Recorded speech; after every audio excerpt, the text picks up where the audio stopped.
నమస్తే, welcome to 6 TV.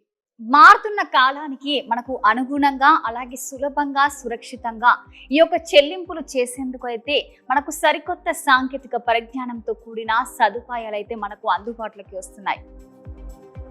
ఏంటి smile ఇస్తుంది అనుకుంటున్నారా?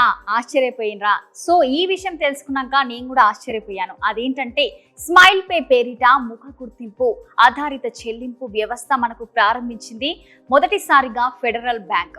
దేశంలో తొలి ఫేషియల్ పేమెంట్ వ్యవస్థ అయితే మనకు తీసుకొచ్చింది. ఒకప్పుడు మనకు ట్రాన్సాక్షన్ కూడా ఆన్లైన్ ట్రాన్సాక్షన్ కూడా లేకుండే, మరి ఇప్పుడు ట్రాన్సాక్షన్స్ వచ్చినాయి. ట్రాన్సాక్షన్స్ తర్వాత ఆన్లైన్ ట్రాన్సాక్షన్స్ తర్వాత ఇప్పుడు మనకు ఎలా అంటే ఫేస్ పే కూడా మనకి అందుబాటులోకి అయితే ఈ యొక్క ఫెడరల్ బ్యాంక్ అయితే తీసుకొచ్చిందని చెప్పొచ్చు.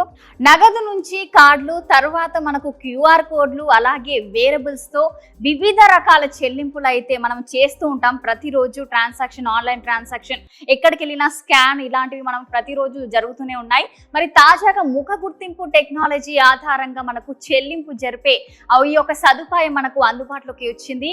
మరి అదేం బ్యాంక్ అంటే బ్యాంకింగ్, మన ఫెడరల్ బ్యాంక్ అయితే మనకు అందుబాటులోకి తీసుకొచ్చింది.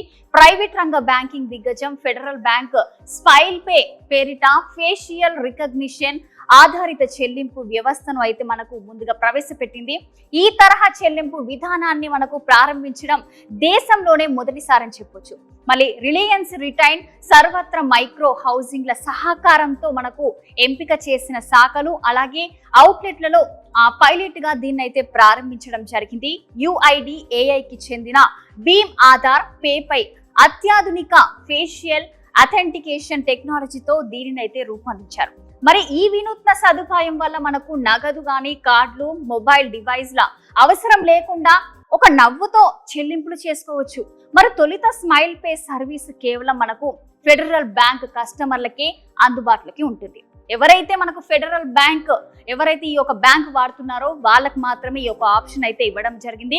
మరి వ్యాపారులు, కస్టమర్లు ఇద్దరు కూడా ఫెడరల్ బ్యాంక్ ఖాతాలను అయితే కలిగి ఉండాలి. మరి రానున్న కాలంలో చూసుకుంటే ఈ సేవలను విస్తృతం చేయనున్నారు. మరి స్మైల్ పే ద్వారా ఒక్కో లావాదేవీకి చూసుకుంటే 5,000 వరకు పరిమితి ఉంటుంది. మరి నెలకు చూసుకుంటే 50,000 వరకు చెల్లింపులు చేసుకోవచ్చు అని అయితే తెలిసింది. మరి బ్యాంక్ మర్చెంట్స్ తమ మొబైల్ కి ఫేడ్ మర్చెంట్ అప్లికేషన్ లో పేమెంట్ ఆప్షన్ లో ఉండే స్మైల్ పే ఆప్షన్ అయితే ఎంచుకొని ఆ సదుపాయాన్ని మనకు పొందుకోవచ్చు. మరి fed merchant customer Aadhaar number ను ఎంటర్ చేసి మరి చెల్లింపు ప్రక్రియను అయితే ప్రారంభిస్తారు. మరి అనంతరం చూసుకుంటే వ్యాపారి మొబైల్ నుంచి కస్టమర్ ముఖాన్ని స్కాన్ చేస్తారు. తర్వాత UIDAI వ్యవస్థలో నిల్వ ఉన్న ఈ ఫేషియల్ డేటా ఆధారంగా వెరిఫికేషన్ జరుగుతుందన్నమాట. మరి ఆ తర్వాత చూసుకుంటే కస్టమర్ ఖాతా నుంచి ఏవైతే అమౌంట్ ఉన్నాయో ఆ స్మైల్ పే ద్వారా స్మైల్ పే చేసిన తర్వాత ఆ ఒక అమౌంట్ డెబిట్ అవుతుంది. ఆ మొత్తం వ్యాపారి ఫెడరల్ బ్యాంక్ ఖాతాలో అయితే జమ అవుతుంది. ఎవరైతే కస్టమర్ స్మైల్ పే ద్వారా అయితే అమౌంట్ చెల్లిస్తారో, డెబిట్ అవుతుందో, సో మొత్తం అయితే వ్యాపారి ఫెడరల్ బ్యాంక్ ఖాతాలో అయితే జమ అవుతుందని తెలుస్తుంది. సో చూసారు కదా, స్మైల్ పే ద్వారా మనకి అమౌంట్ కూడా ట్రాన్సాక్షన్ చేసుకోవచ్చు అని కొత్తగా మనకు ఫెడరల్ బ్యాంక్ అయితే ఆప్షన్ అయితే తీసుకొచ్చింది. సో ఇలాంటి మరిన్ని లేటెస్ట్ అప్డేట్స్ కోసం చూస్తూనే ఉండండి 6 టీవీ, సామాన్యుడి ఆరోగ్యం.